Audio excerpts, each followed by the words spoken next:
C'est lors de sa conférence au MWC 2019 que Microsoft a dévoilé la deuxième génération de l'HoloLens, son casque de réalité mixte. Le casque se veut plus immersif, plus confortable et plus facile à utiliser.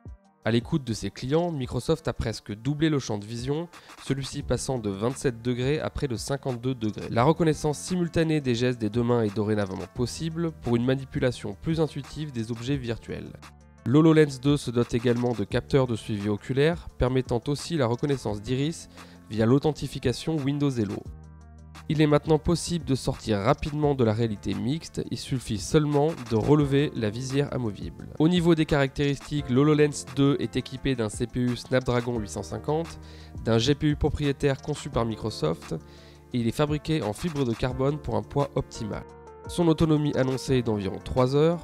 Enfin, il sera disponible cette année pour un prix de 3 500 $. Bien entendu, l'HoloLens 2 est avant tout conçu pour un usage professionnel, aussi c'est une démonstration appliquée à la construction que nous avons pu essayer. Après une rapide phase de réglage pour un confort optimal et de calibration du regard, nous avons été isolés dans une pièce pour la démonstration. Celle-ci prenait place lors d'une réunion entre les différents acteurs d'un projet de construction de stade et une représentation en 3D du bâtiment prenait vie sur une table installée pour l'occasion.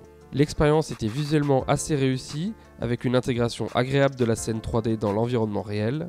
Le stade en 3D était parfaitement ancré dans la réalité, peu importe notre position dans la pièce. En revanche, la reconnaissance de nos gestes nous a paru encore assez peu précise, avec une latence beaucoup plus importante qu'avec des contrôleurs dédiés à la réalité virtuelle. Au niveau de la zone d'affichage, même si elle a doublé par rapport à la première génération d'HoloLens, celle-ci reste limitée et il suffit de s'approcher trop près de l'objet virtuel pour voir apparaître les limites du champ de vision. Ne soyons pas trop difficiles, il est presque magique de voir apparaître un objet virtuel dans notre champ de vision bien réel lui, et on peut clairement apercevoir un avenir radieux pour les nombreux usages professionnels de la réalité mixte.